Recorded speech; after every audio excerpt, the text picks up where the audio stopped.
President Jonathan Singer, reporting for duty. We're joined by three guests today, and sort of it's humbling for me to be alongside them.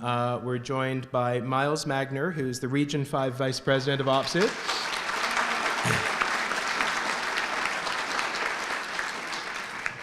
And by the Chair and Vice Chair of our Cat A OPSU bargaining team, JP Hornick and Nicole Zwiers.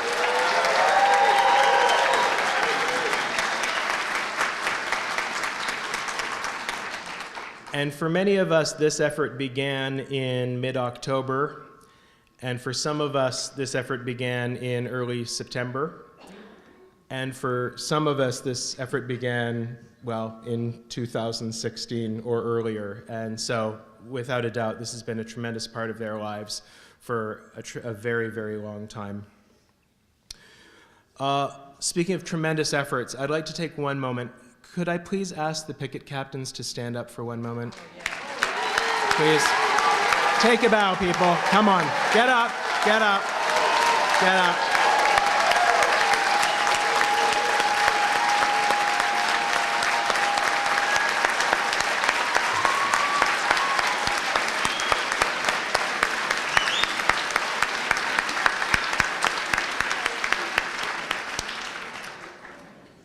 I have absolute pride in the work that they have done. And deep gratitude. And so far, we've had tremendously safe and successful picket lines. I have had the pleasure of joining you. Thank you for your hospitality and your warmth and your enthusiasm. It has been a delight to have the honor of sharing that experience with you all.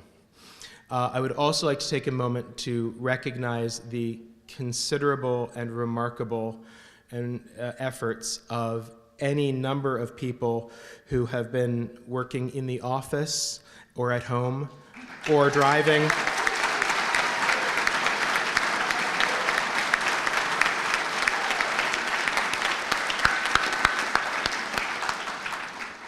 They have surpassed all expectations, both reasonable and unreasonable.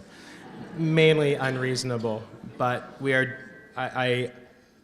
if I were just to read out the list of people who were working 40 hours a week or more strictly on this effort, it would be a very long list, and I am deeply indebted to all of them.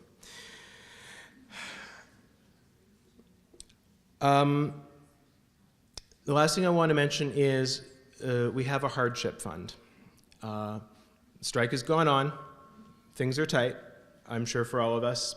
Even I definitely have had to postpone a couple of things or shuffle a couple of accounts, and it's a challenge, and it's maybe easier for some than others. The hardship fund exists for one reason, and that's because we as a group, as a collective, have decided that when we take an action like this, it is important that we can all continue to participate, that we do not need to compromise our principles because of our financial situation. Now that's going to become closer and more real in the next 3 days as we're being asked to vote on an offer that is unacceptable and that I urge you to reject. And if ultimately finances happen to be the reason why you are feeling inclined to accept, first of all, I might try to correct that reasoning a little later on. But in the meantime, I will say that if anyone is feeling stress, a sense of emergency, a sense of panic, please do not hesitate to turn to Hardship Fund, one word, at opsu560.org. If you hear of somebody who's saying, well, yeah, I'd love to stay on strike, but man, I can't afford this, please refer them. Hardship Fund at opsu560.org. We don't have this fund for them, we have this fund for us. Okay. I was asked to say something inspiring. This is a little different because the last time I was put on a stage in front of a camera, it was at a press conference on Monday, I want to say it was. And I'm standing behind JP, who's sitting, and you can see my blue sweater and my hands crossed like this. And the instruction, aside from for goodness sakes, get a poppy on, Jonathan. The only other instruction that I was given was, look grim.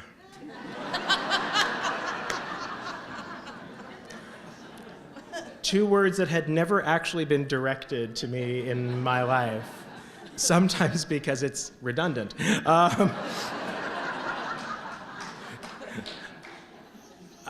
I probably wore the wrong, happy blue sweater, but that's okay. So I was asked to, I want to offer one thing that inspires me, and that's a report from Humber College, where an individual, like individuals at Local 560, phoned 100 people, none of whom were on active picket duty, and reported that 98 out of that 100 committed to rejecting the management's current offer.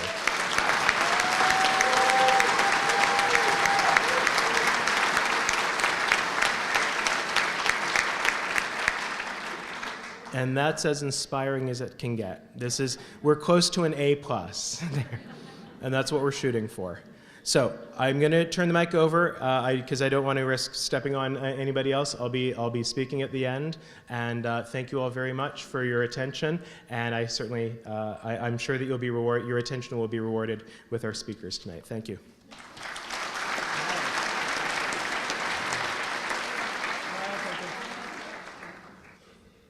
Hello, 560. It's been my pleasure to walk your picket lines and the picket lines of the other 3 community college locals here in Toronto over the last 4 weeks. Thank you for your reception and for that honor. You folks collectively have shown what creative and stalwart picketing looks like. There have been some marvelous picket signs, some tremendously creative ones. There's a comrade at George Brown has the skin of a skunk stapled onto a picket sign, and that kind of says it all. But I guess over the last week, on every picket line, there's been one or more people who have freestyled their own picket sign, but they've all ended up with the same 2-word conclusion to this deal. First word is hell. Second word is no. Do you want this deal? No. Oh no, I want both words. Do you want this deal? Hell no. Do you want this deal? Hell no. Are you going to vote for this deal? Hell no. Hell no, absolutely right. What I want to do is I want to remind you of what a remarkable thing you have accomplished over the last 4 weeks and over the course of this bargaining campaign. You've stood up for yourselves and for what you need in terms of working conditions so that you can deliver the quality education that you're committed to and the reason you took this job. And that's tremendously important. You've also stood up for each other, and you've rejected the employer's attempts to separate contract faculty from full-time faculty. And that is such an important thing.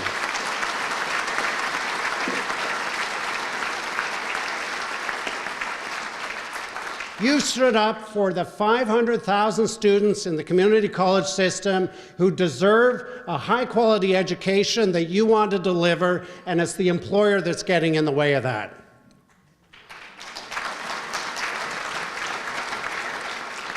And you've provided a clear example of why the fight for equal pay, for equal work, no matter what your employment status is so important to the labor movement in the century ahead, in the decades ahead. You have set the bar in terms of the fight for fairness, for good jobs and quality education.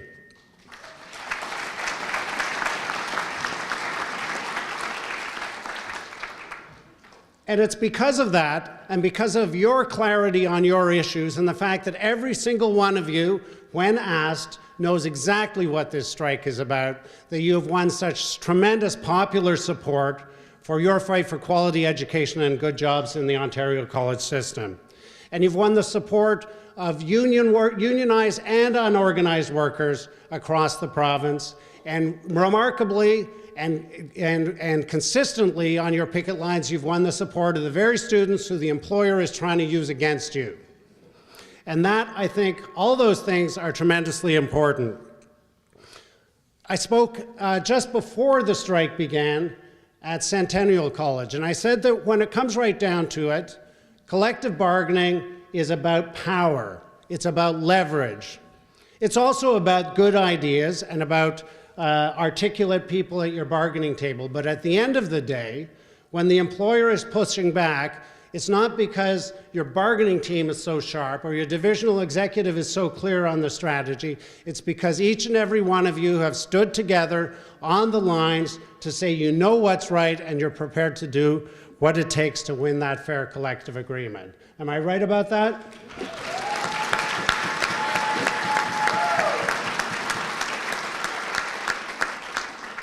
That's how it works on our side of the table. And I can say to you unequivocally, your work has been inspiring over the course of this strike. And I hope you feel that power yourselves.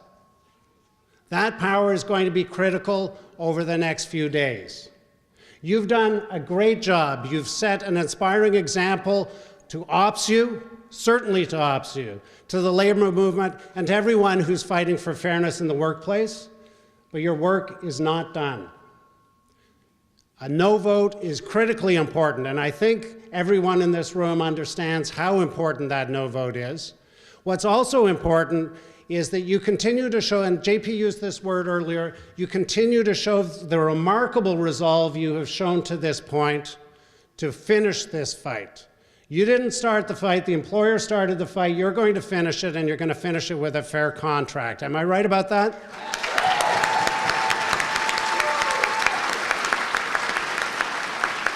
And what I can tell you is that OPSU members are behind you. We will do what it takes to back you up to make sure that you get where you need to go in this round of bargaining. And I can also say that in the Greater Toronto Area and across Ontario, the labor movement is behind you. You have launched a social movement as well as a strike for a fair collective agreement, and we're behind you 100%. I'm going to shut up now so you can hear a detailed report on where things stand at the table. The last thing I want to say, though, is that your employer has evidently underestimated each and every one of you. They've done that from the start. They tried to snow you with this final offer deal. They tried to put the pressure on you to save the term, a term that they've jeopardized with their reckless approach to bargaining.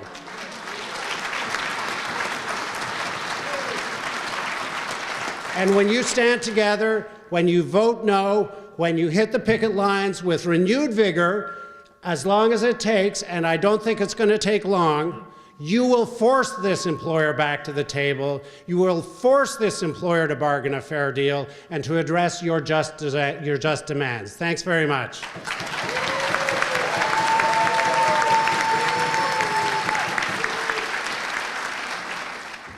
Hey, folks. If I don't...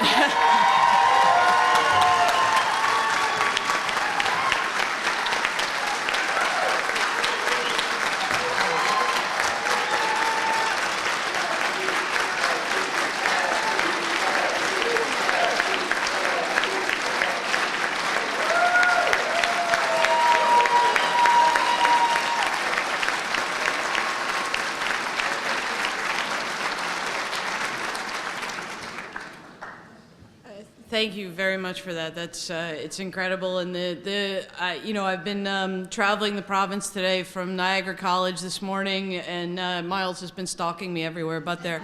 But what I will tell you before we get started is that the mood across this province. So I was at Niagara, Centennial, George Brown for 2 different sessions today, and here with you now. And what I will say is the mood across this province, and we've talked to every local president this weekend and today, is exactly what you see in this room today, right? So I know, yeah.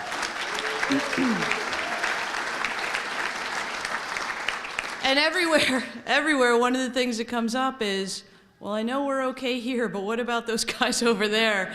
And, so there's two things. One, we can't take that for granted. The employer is getting dirtier by the second. I'm only now checking in on email and phone calls and things like that.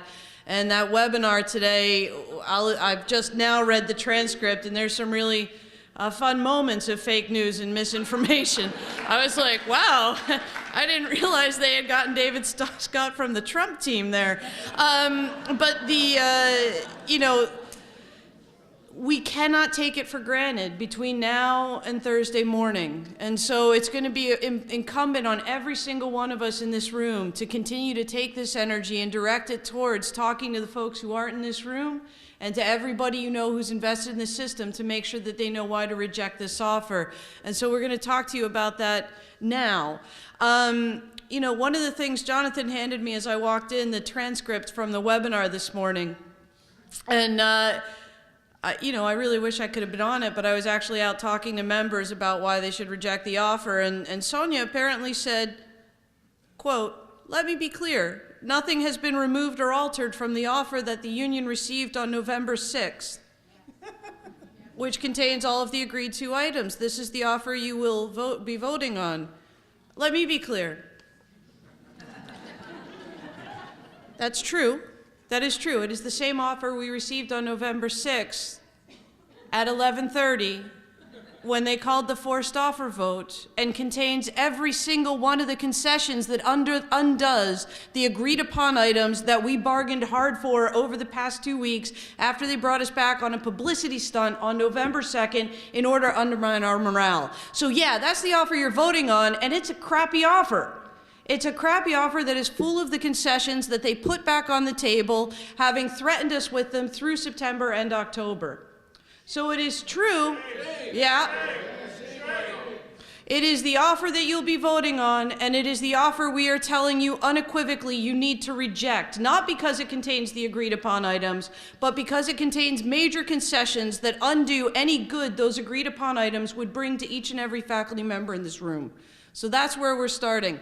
So the agenda for today is very simple. What's been happening in bargaining? Then we're going to talk a little bit about why management's offer is unacceptable. I'll stop using, foul language in a second. It's been a long day. What was in our original offer and why that was the preferred thing to go with. And then we'll talk about why you need to vote no or to reject the offer this week. So Nicole, do you want to start off? Yeah, you've had a busy day. Hi, I've had a little bit of a lighter day, but I was giving a presentation at 2 colleges today, overwhelmingly in support of hell no, or also reject this offer. So totally the same vibe. I think it is fair to say that our resolve has been grossly underestimated. So here we go. As you know, we were called back. We were called back under the pretext that the council had a deal that was going to move us to a settlement. That's what they said. Much to our surprise, when we met on November the 2nd, we saw the exact same deal we had left with, except for one thing, and they had removed something monstrous, which was a temporary full-time position. That was it. So we were disappointed, but we were resolved, and we were determined to continue to work through it. We continued over the course of the days. We were there on the weekend, and we worked long hours. We met again and again, retreated to our caucus rooms, tried to come up with language, and we were making ground. What the college council represented to us is that they presented an offer and said, we're willing to tell you what concessions, they didn't call them that, of course, but what they'd be willing to remove. They told us that verbally. So they said, if you flip through, we don't see this as important, we don't see that as important, we don't see this important. So in terms of where we were moving, we felt that we certainly were making progress, although we were not yet at a deal. And that led us to ultimately meeting again on the morning of November 6th, again, feeling as though the momentum was there and we were going to be able to work before and towards a deal, with the council telling us, putting a deal on the table that had all of the concessions. We had told them verbally, repeatedly, we're not interested in these concessions, we're not interested in things that will undermine anything that could be gained, could be looked at as gain. And they told us that they were taking this offer directly to faculty in a forced offer vote through the Ontario Labour Relations Board. And then we then had 1 hour before the media blackout, which was agreed to at the beginning of the time we met on November 2nd, 1 hour until the media blackout would end. At which time all hell did break loose and we had all kinds of media. That's the way that it progressed. So to tell you or any one of us now that this offer is what we agreed to and that the only thing we think is outstanding is academic freedom is complete nonsense. It is garbage. That is not the truth. That is not the case. Absolutely. So to that point, the pressing questions that remain now on the table for us, and when I say the table, I mean our table here today, are simple. Is academic freedom the only outstanding issue? The second thing, can't we just go back to work now and let it play out and have our students back and our paychecks back in our pockets? And why a forced offer vote now? So when I get into the academic freedom issue, I want to ask you guys one thing. How many people here have had a grade overturned or been told to pass a student who you knew hadn't met the learning outcomes? So I don't know if you guys want to look around at each other, but that's a lot of hands up. That's more than I've seen yet today. How many folks have ever been told to use a particular evaluation method that you didn't want to use because you didn't think it was right for your students? And how many of you folks have actually been told which resources to use in your class or to put it online when you didn't think that was the best way to do it? How many of you guys still think you have academic freedom? All right, a couple of people will, and that's great. There's always a couple of brave folks who sit in there like, I have academic freedom. And what I can tell you is that I had academic freedom. I enjoyed that as a privilege until my dean retired. I had a great dean. My dean came out of faculty, had been working in the college system for 30-odd years, and when she retired, I literally cried at her retirement. She was exceptional to work with. And then my chair quit because she couldn't take the new dean. And this had been a faculty-centered chair, right? And all of a sudden, my colleagues started coming to me and saying, I'm having trouble. I can't make the same decisions I used to. And they were up in arms. They would say, these were things that I know that I'm supposed to do. And I'd say, as your steward, I can tell you it's not in the collective agreement, and so it's just a policy. And we can challenge it, but I'm not sure how far it's going to go. And what we have on the table in front of us now is an offer that's full of concessions on top of the academic freedom issue, and the academic freedom language that they've included. When we checked it with the Canadian Association of University Teachers and Nicole is our own personal lawyer, but also our legal advisors from outside, it's actually worse than having no academic freedom language at all, because it's premised on this idea of the respectful workplace. We all like having a respectful workplace, but the language that they've included would allow them to discipline you simply because they think that you violated some notion that they have of a respectful workplace. So in many respects, it's worse than having none at all. The language that we tabled would have enshrined collective agreement, into the collective agreement, academic freedom language with the principles that are echoed in almost every other post-secondary collective agreement that you can find. This keeps intact the idea that a professor is responsible for their classroom and for the decisions they're in, right? It doesn't, yes.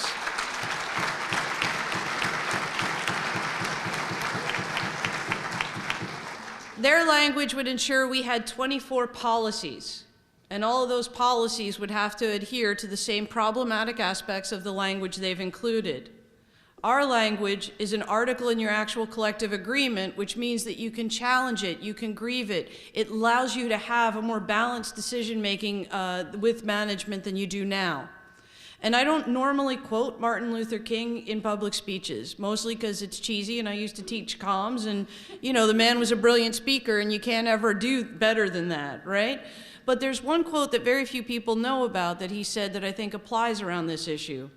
And that is that legislation may not change the heart, but it does restrain the heartless. And in terms of academic freedom,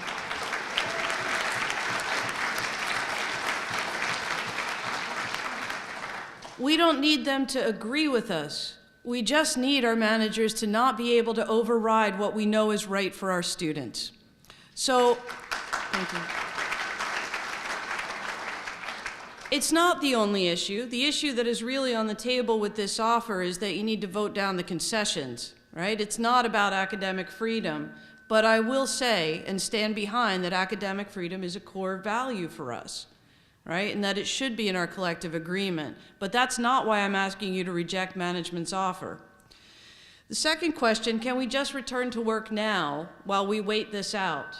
Absolutely not. As Miles pointed out, it's leverage and power that are what are going to win bargaining and get us a fair settlement. To go back to work now is to give up the leverage that we have as workers, which is to withdraw our services. As hard as this is, as hard as it is on us personally, and as hard as it is on our students, the stand we are taking now is going to pay off in the long run and for generations of students. If we give up now, we lose everything we've done so far.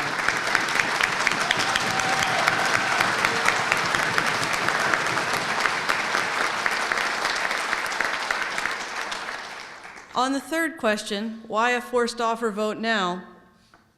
There's actually a clip I saw of myself, which is weird in and of itself to say. There's a clip I saw of myself here at Seneca at York in the first week of the rally, when I said to you guys at that rally, and I said it on all of my lines that week, what they're gonna do is they're gonna starve us out for 3 or 4 weeks, and then they're gonna come to us with a really bad offer, and they're going to expect that we have broken enough that we will take that offer because we're desperate. And what I can safely tell you is, one, yeah, I'm psychic. So with that in mind, we're going to win this.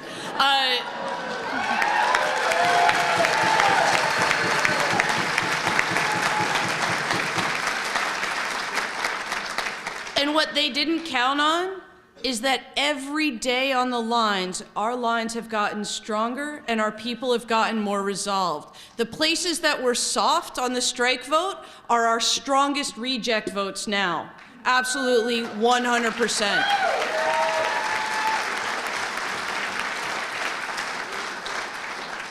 If there is one thing a strike does, is it makes you realize you are not alone. And that's how solidarity works, my friends. If you stand next to each other every day, sharing your experiences, sharing what you know, understanding you are not alone in rejecting this offer and the bad working conditions that we're under, then it only strengthens our resolve. So that's why they're trying to do a forced offer vote now, is they thought they broke us, but what they didn't realize was that we just bent and we're ready to stand right up and fight back.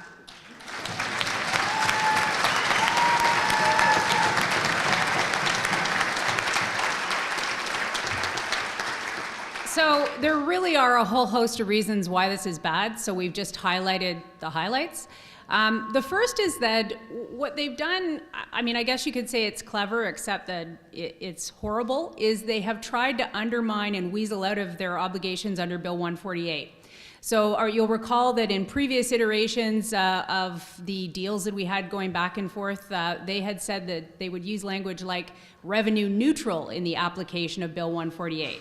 Which is a problem because Bill 148 is supposed to cost an employer money because they've been living off the backs of people cheaply on precarious labor. So when they agreed with us that they would remove the language of revenue neutral, they have now in their concessions tried to get around that by the concessions they want in Article 2. And part of that is in defining the different groups of professors based on teaching contact hours. So under Bill 148, there's a test of substantially similar work. And what we know they're going to do if we leave that concession in is they're going to say, hey, look, we've agreed that people who are partial load, sessional, and part-time only teach and do teaching contact hours. But look at a full-timer Swift. It's got a whole host of things on it in addition to teaching contact hours. These two things are not substantially similar. So that's one example of where they're going in terms of trying to undermine the application of Bill 148. Can I just take a quick moment? Yeah.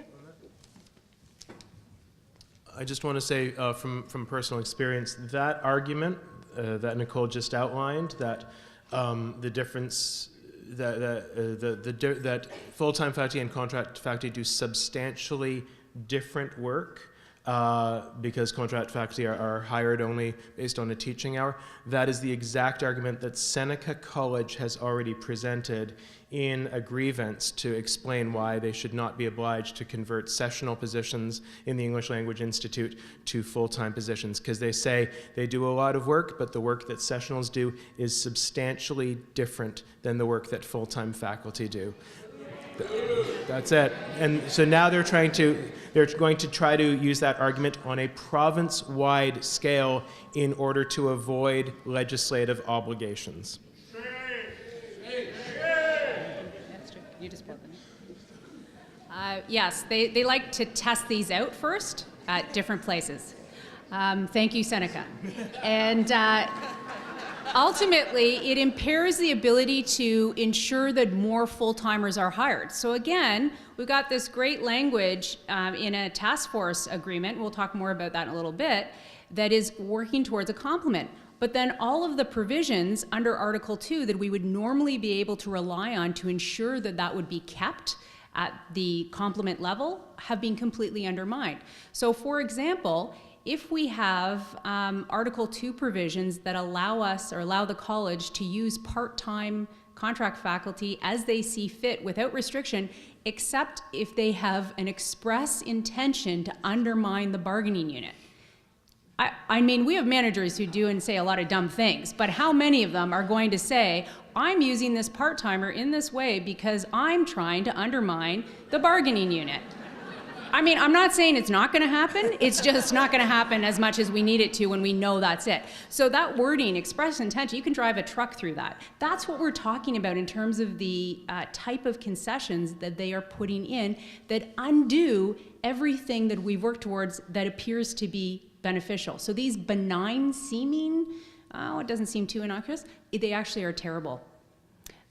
Weakens workload protections. Again, the workload protections that came out of the 1989 strike and the SWIFT, those are central to being able to ensure full-time jobs and work for partial loads. If you remove the caps on overtime, that sounds great for a couple of people. Remember, this is a 4-year deal. If we remove the caps from the overtime, what we're looking at is an erosion of the full-time positions. And in 4 years, we're not going to be able to demonstrate under Article 2 that we have the body of work for full-timers that we normally have been able to show. So it is the same kind of short-sighted thinking that's got us to this place in the first place. It's a short-sighted stopgap measure that this employer is intent on doing. They've got nothing else, and they're all out of ideas. And that's what we're left with. And then finally, it allows management to narrow the scope of faculty PD. They're all over this. Our PD provisions, whether they pay for them or not, they're trying to tighten the screws so that even if you say, I'm not asking for any payment, I'm just going to be released for this time, they get to say no. And how much do you want to bet they're going to? Because again, when you don't have academic freedom, who cares what you think you need to study? Who cares what your professional development is? Just go into the classroom, open up the can, and deliver the content. That's where we're heading. You might as well take the next one. Okay. I'm on a roll with the badness here, so let me continue. Reduces the ability to have our individuals who are hired to get more credit for post-secondary education. So we have right now a cap of 6 years for education. And what's happened is that arbitrators have said, well, you know, it doesn't really seem fair if you're asking for someone to have a PhD or a master's, which is more than 6 years, and then on the other hand, you're restricting them to only getting 6 years credit. So that doesn't really seem fair. So again, because they're all over these arbitrations, they've learned the language that we need in order to restrict it, and that's the language they're proposing so that the 6 will appear to arbitrators to be a hard cap, where it hasn't to this point. Allows for partial load coordinators to earn less. Again, they're at every angle here, and so we're fighting them on a number of different fronts. Academic freedom letter of understanding, completely toothless for the reasons that JP spoke about, and creates a return to work nightmare. We're going to go into a little bit of detail on this, but suffice to say that the grievances from 2006 are still not resolved. It's 2017. I mean, we're talking 11 years, 1,400 grievances were filed. Almost all of them have been dismissed without payment, and very few remain. It remains to be seen if there will be any payment. Some of the members who brought the grievances have passed away. So I don't think there's anyone in this room who wants to be tied to a return to work that has proven itself to be a disaster.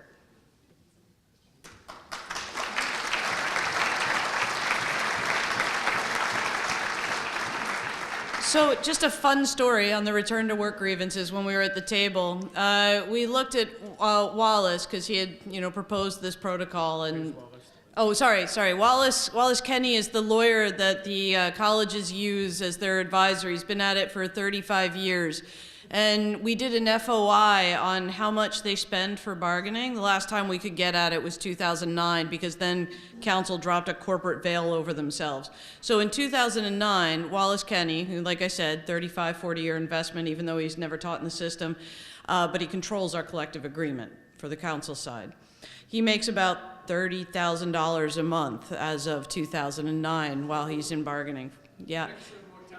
Yes, yeah, Hicks Morley, they're great. So I can't imagine his rates have gone down since 2009, but $30,000 a month, hey? So he has a pretty heavy investment in us staying out as long as he gets billable hours. So we said to Wallace, your big argument around everything we've proposed has been you're trying to reduce the number of grievances in the system. So in 2006, you had 1,400 grievances. And he said, yeah, but they're mostly settled, all but 21. And we looked at him and said, they're settled, they were dismissed, and no one got paid, except for these 21 outstanding ones that still haven't been settled. And he said, yes, as I said, they've been settled. So that's the kind of attitude we're facing. So you see there's just a little bit of spin there about what it means to have something settled, and this is what I see coming out of their messaging again. In terms of the strike salary, basically, as many of you probably are aware, we earn our salary over 10 months, and then it's paid out over 12. In 2006, as per what's in our benefits booklet and is generally accepted as 261 days are the amount of working days in the year. So that's what they used in 2006 in order to pay out the strike salary loss formula.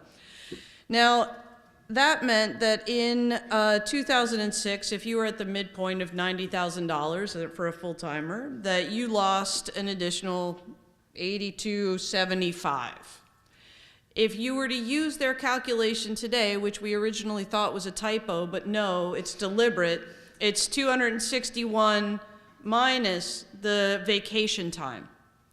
Right? So what they're doing is spreading this out, so now it's 1 over 216, which means that this time, if you accept this offer, which includes the return to work protocol, the strike salary loss is $10,000, or a net increase of about $1,700 to $1,800.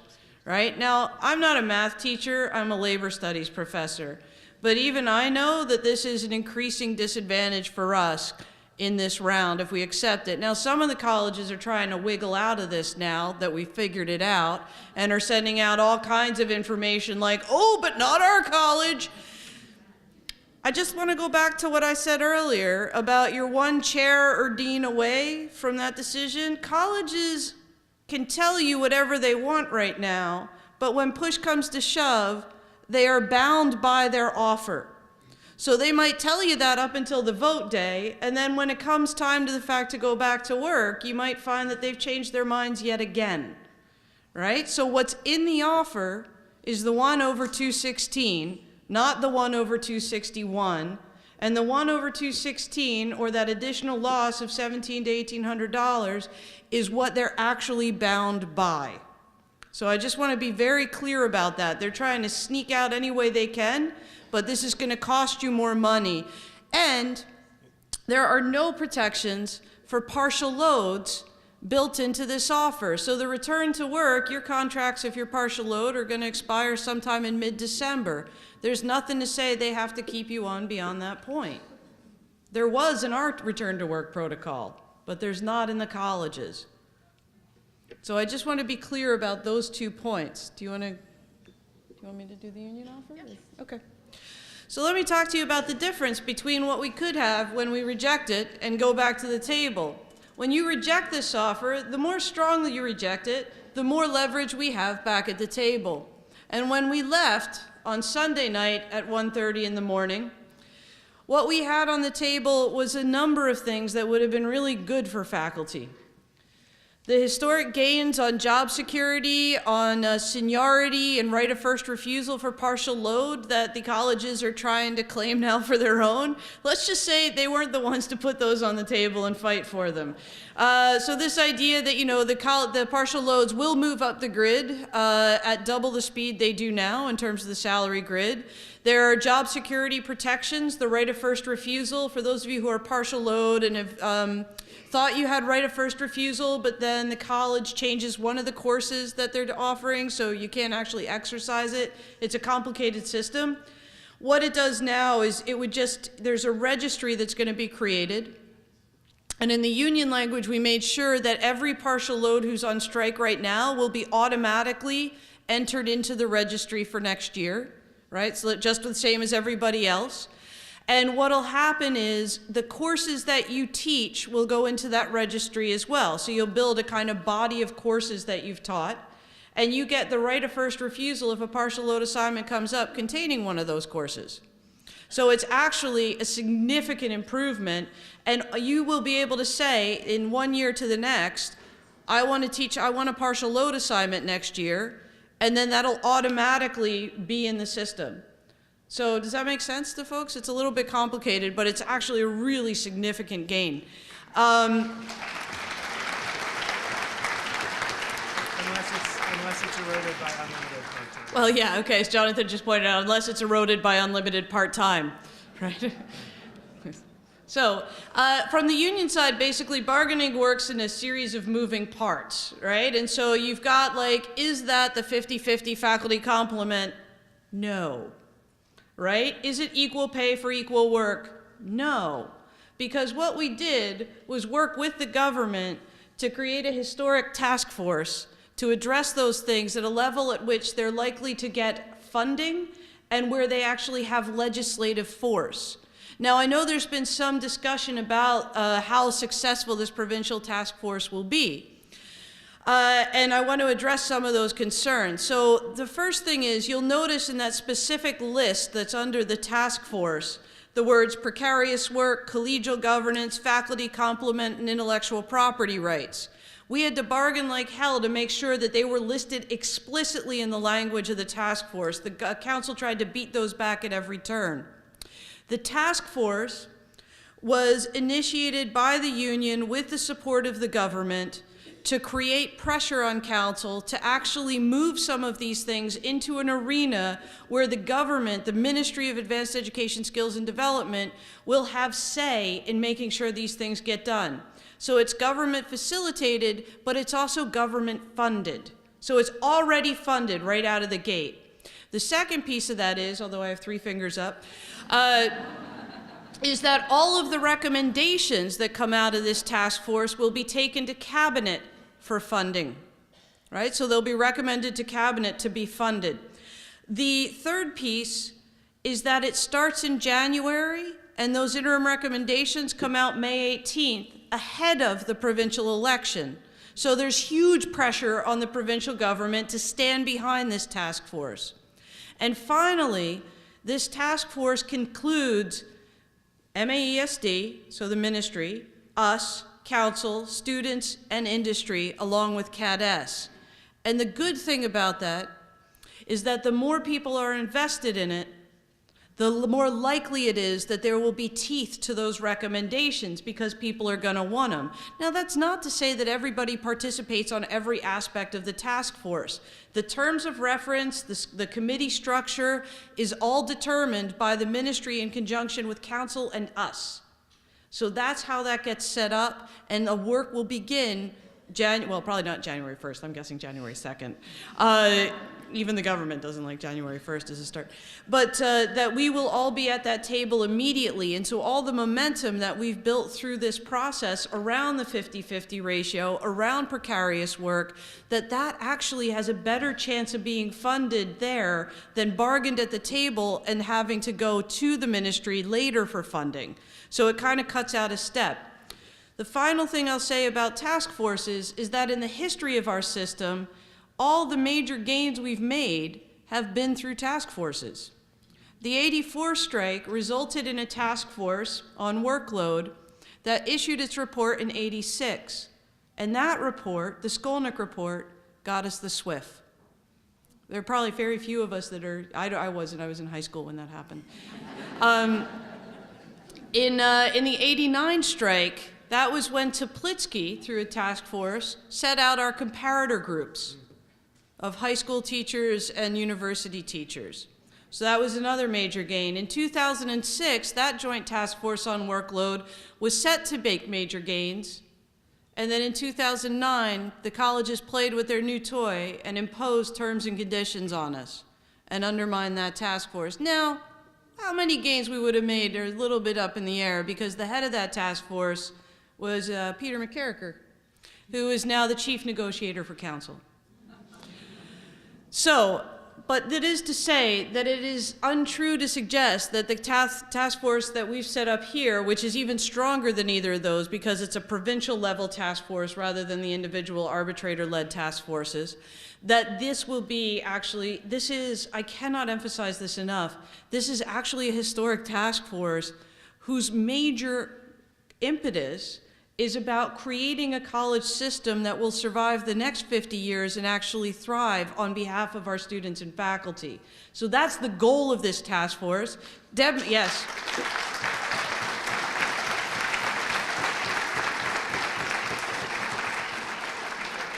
Deb Matthews isn't running for office next time, but she is continuing on as the campaign chair for the Liberal Party. And I believe very strongly that this is her legacy project, and she's 100% behind that. We have that assurance, and I actually am really excited for the work that this is going to be able to be done at this level. But we are going to need you to keep the pressure on so that it doesn't look like it's just disappeared.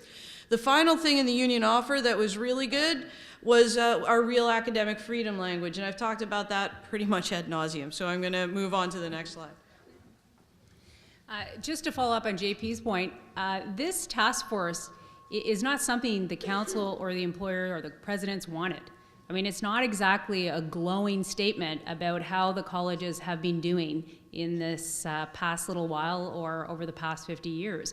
What essentially the government has said, based on all of you being out there striking, is kind of looks like we need to get some stakeholder input and figure out how we're going to move forward for the next 50 years. So this is a bit of an indictment on the council's job and the college's job that they've been doing. And to that end, I think we're going to be successful because someone's listening. In terms of three possible outcomes, there really are just three things that can happen. If there's a yes vote, and by God, I hope there is not, but if there is a yes vote, then there will be notification to us, and we will be told when to appear for work. It will take at least a day's notice before we're back, and we'd be back probably the following week. The students would then follow. If we give a no vote, and again, there's a correlation here, the stronger the no vote, the more leverage we have, we can bargain right away. For example, if JP and I were to be called right now, along with the other members of the bargaining team, if I were holding the mic, I would drop the mic, and we would go to bargaining right now. We would be heading down there. I'd have to go shopping because I don't have any clothes with me. But the point is, we're ready to do bargaining right away. And that means right when the votes come in, we can get back to the bargaining table. So the strength of a no vote, again, that's the leverage. I was saying to my members today when we had our meeting, they said, well, what are you saying when you want a high no vote? And I'm like, I think this is like a test. I want a 95%. That's what I want to see.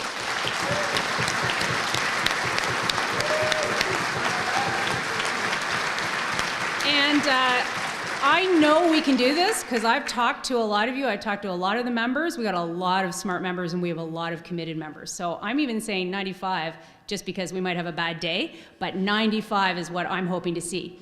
Interestingly, if we get that, we can get negotiating right away.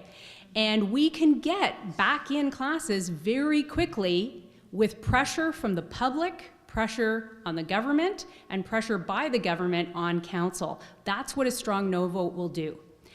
The third option is that we're legislated back. Now, the council is telling people that that's not going to happen. I'm going to tell you, that's not what the government said. The government to date has not legislated back. The government in the past had a bit of a spanking by the Supreme Court when they tried to do that with the teachers, but the difference there was that they legislated them back and imposed a contract. Well, there's something called a constitutional right to negotiate your contract, et cetera. So that was where they fell short. So there is nothing to say that they couldn't legislate us back. They absolutely could, and then we would be going to binding arbitration.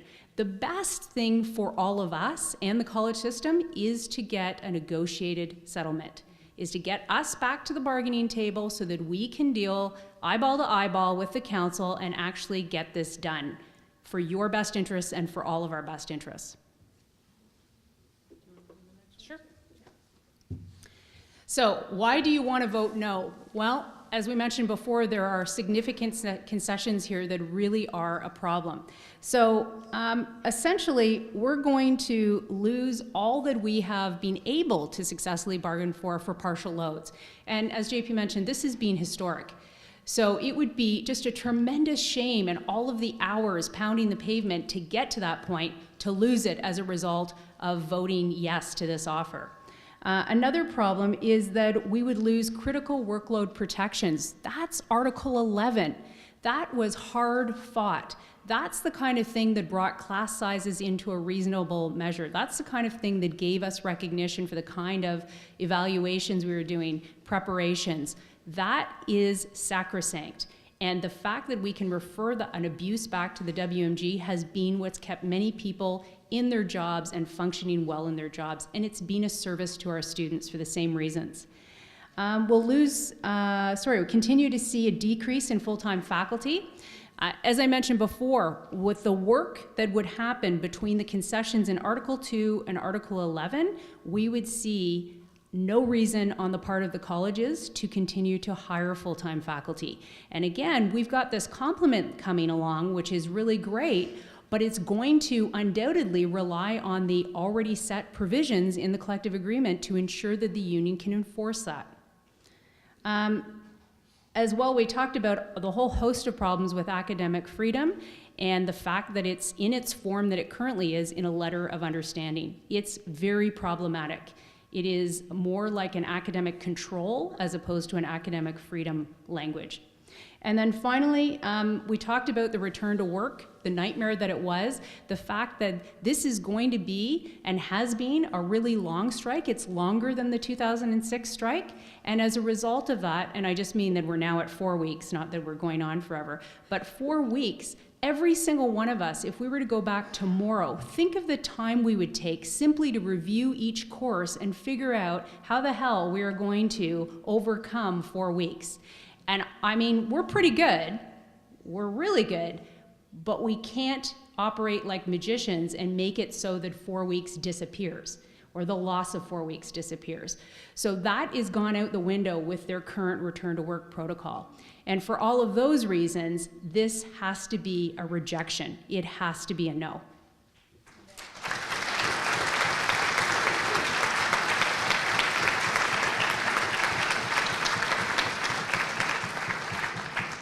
There's a sixth reason. It's my birthday tomorrow, and that would be like the best present ever.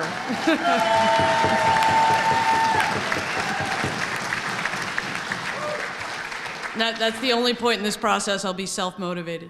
But the bigger thing I think, folks, to remember here is this isn't just about us, right? The government has shown a willingness to step in twice. The last time was on Friday when they actually picked up an idea that the faculty had and started a petition over and worked with students on, which was to take all of the money the colleges have been saving over the course of this strike and reinvest it back in the students. And I mean, we're pretty good. We're really good. But we can't operate like magicians and make it so that 4 weeks disappears, or the loss of 4 weeks disappears. So that is going to be a rejection. It has to be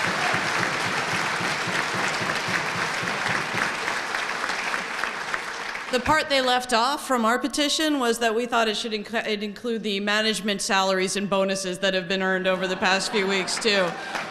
But we are not just on strike here, and this is very important for all of us. I think it's been motivating a lot of us to stay on the lines and keep walking. This isn't just a strike. This is actually the crest of a social movement. We are making a stand around precarity. We are making a stand for what good jobs should look like. And we are taking a stand that will make sure that our students and the students now and the students to come actually have something that they can look forward to when they themselves get into the workforce. And that's why our allies are with us. And that's why we need to use our privilege that we have in this system and use that power for good. And that's what we're doing today. That's why you reject this offer.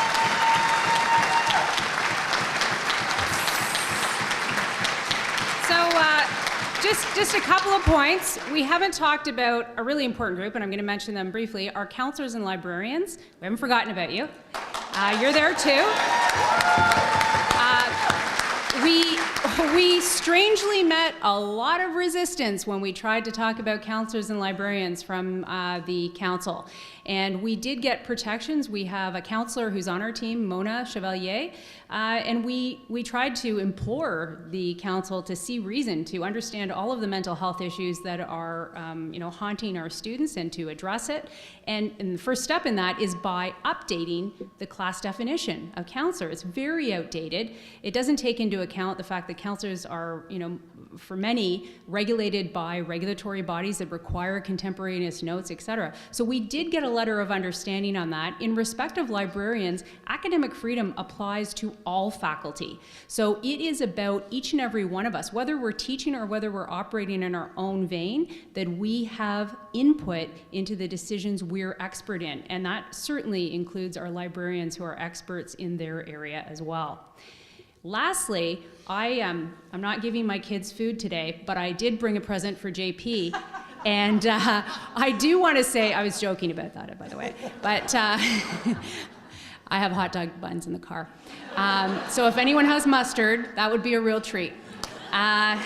I do want to give this little gift to JP, and she has been an amazing spokesperson for us and a leader for us, who I think all of you agree has really articulated our concerns as someone we can be proud of, and who has just demonstrated with very calm, cool, collect, and eloquent words exactly how we're feeling in the face of a recalcitrant employer. And that's why we're going to win this. But please, let's bring JP her one true wish, which aside from this scotch, I'm sorry I gave it away, is that we get the strongest rejection vote no tomorrow, and we'll make JP's birthday probably one of the happiest ones ever. So.